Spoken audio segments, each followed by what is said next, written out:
Hey, it looks nice from here. I just fed them, so they're roaming around. Um, this is kind of going to be a little update. Let's see, Trocus. I got a snail shipment coming in this week. Got my cardinals, my clowns, my whitetail bristletooth, and the copper band somewhere searching for food. Couple things. Some coral spotlights is see that this is gross, but that's just because there is a skeleton right there. It is from a hammer that I had mounted up here somewhere. Then it fell down into this crack right where this light is, and I thought it was cool, so I left it there a long time. And then it was kind of dying down. Like, it wasn't going bad, but it was getting a little... I needed to move it, so I finally moved it. And I put it basically right in between these two Kenya trees. And I think the amount of light just went up so much that it nuked it, which really sucked. A lot of my hammers, I think those are golds. The stuff next to it might be pinks. I've actually got a lot growing.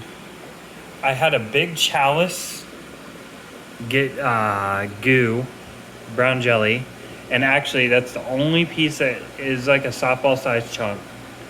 And I broke, well, it was a big disc about the size of your hand.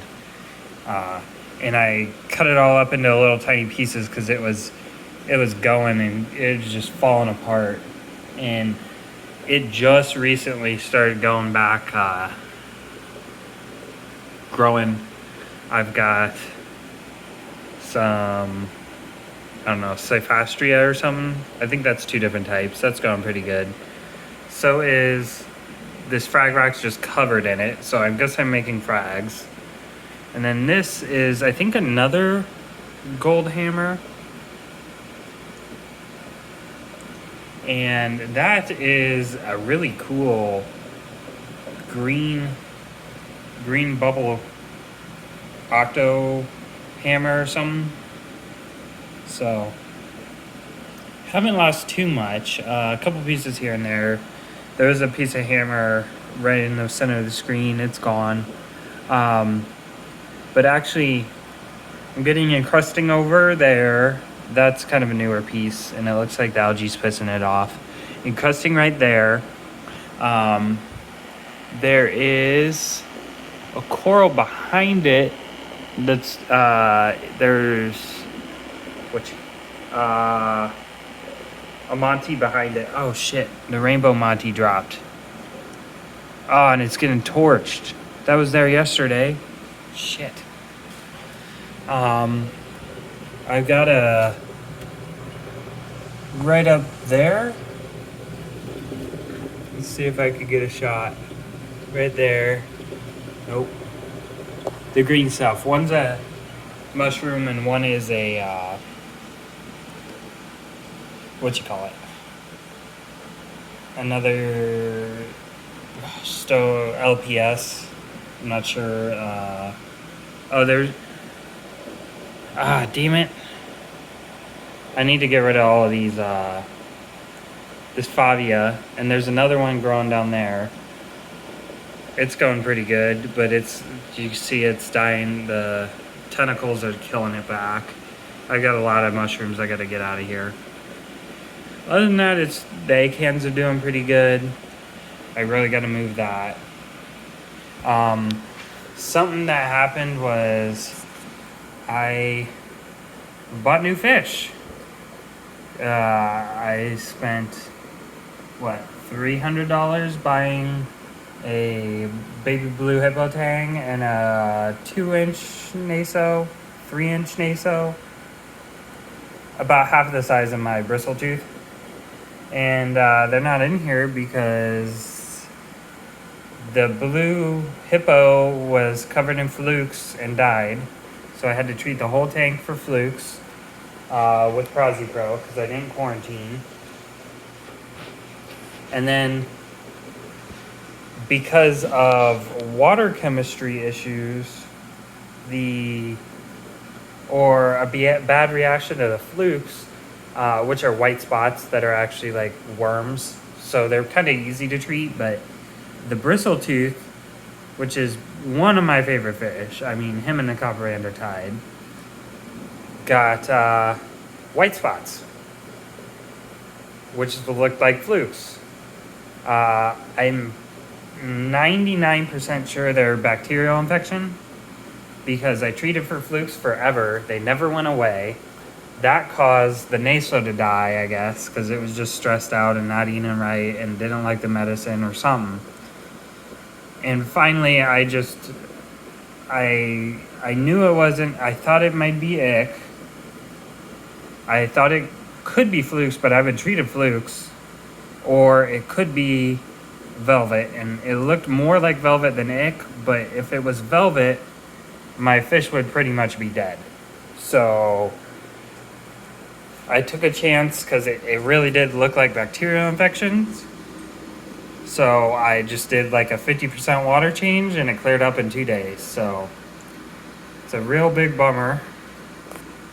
But I didn't lose my copper band. I didn't lose my bristletooth. I didn't lose my fish. I lost my new fish, which really sucks. And that is definitely the most expensive mistake I've ever made. Maybe like ever. Okay, not ever, but I spent about $250 on the fish, another $200 in water changes, another $200 in medicine, Hannah checker. I got $100 for a new telescope. I've got right here Hannah checker to accurately measure copper, and then oh crap! I thought that said chlorometer, and I just about had a heart attack. It does say copper. And then copper power apparently is the stuff that actually will register right on it.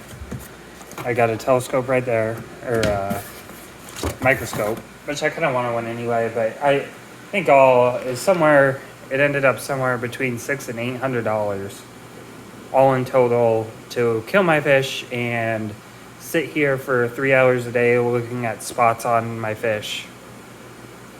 So after that, I changed water and I just let it coast because I was tired of coming in and staring, trying to take pictures every day. I wasn't tired of tank, I was just tired of messing with it. They were doing better, so I left them alone. So because of that, I got a big algae outbreak.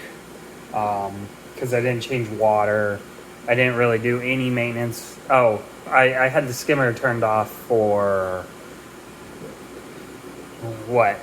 a month and a half or 3 weeks while I did the medicine. So then I got a huge algae bloom. So after the algae, green hair, big thick green hair. So I just sucked it up, went with flux to get rid of the green hair algae, which I've done many times before because I wasn't using RO water. Now I use RO water. So I just got done. I just plugged my skimmer back in a couple weeks ago. So I mean, this thing's kind of been running without a skimmer for a few months. I mean, a lot of this started back in July. It's been on and off since then and had water changes, but that's probably, once I do a water change, all this cyano and crap should go away. I do have a cleanup crew just because it's gonna get cold, and I literally ordered them on the last day I could get them shipped. So, and another thing I want the cleanup crew for is these. So I made a rack because, it's about 100 times easier to make this rack than to freaking treat the main display. I'll show it later. I have a really neat way to plumb these, but I've got 4 gallons, 4 10 gallons, 4 10 gallons, and then 40 breeder and a 40 breeder. And I've got drilled 2 bottom holes on each. I did crack 1 tank, but I'll just turn that into a planing tank or something, or gecko or something. And then I'm gonna have 1 spigot with a ball valve flush right here, so I could turn the ball valve, hook a hose up, and drain the whole tank, so for like quarantines or water transfers or water changes. And then the other one's gonna be like an overfill if I plug them together. And I think my plan is to I have these clownfish down here. One of them hopped, I don't know how, but it hopped to the other side of the sump. I finally caught him and got him back in the right one. But they're probably gonna go up here. And then I'm probably gonna try and breed them and run pipe to pipe so it's the same water, and trickle it so it filters through the substrate, and then raise babies in like this tank and this tank, and then have a breeding pair. But one of these is going to be QT for baby fish, maybe 2 of them. And then I'm also going to have like a leather or softy tanks, or like frag tanks. And I bought extra snails because I'm going to try aquaculturing snails. So the nice ones that I like, I'm going to try and stock them up, put nothing else in the tank. Or I'm going to have a bucket for the real small, like dwarf snares. But I'm going to stock them up and get a big dirty tank going and try and breed them. And if I could totally scale it up if it works. I was looking just the other day. I've always had baby snails. I think there's some right there. But usually they get eaten. I've seen some bigger baby snails before, but I think with the copper band and the bigger tang, I don't think that's really happening anymore. I've even had a baby urchin in the tank one time, and it was a baby pincushion urchin, and I never had a pincushion urchin. So it hitchhiked on something and grew in the tank, or maybe it was a plankton and got in. But I didn't even add nothing to the tank for that time. So it's a mess. I got somebody who was breaking down the tank, so I got some cool volcanic black sand and a bunch of rock. A couple more leathers, but I'm going to try and get all the leathers and stuff out of here, or the Kenya trees. Just get them in a tank, maybe the 40-gallon, just stock it full and let it run out, and just give people that kind of stuff, because it is really still cool. Like if I ever set up a tank for parents or something like that would be a great thing to do. I mean, it wouldn't take much. Just throw some rubble in a 10-gallon and you'll have full live rock within a year. Same with the mushrooms, but I'm kind of rambling. They're doing good. Can't wait to start getting some more tangs and stuff, but lesson learned, quarantine, guys, because it seriously I probably had more money in them 2 fish than I did this whole entire setup. I mean, I think I've got roughly, I don't know, 1,500 or something in this. I got the tank for 800. I built the stand because I wanted to put a tank under it. I still want to. I got to measure it. I want to set up like a 120 and then pipe it into the sump and have a planted tank.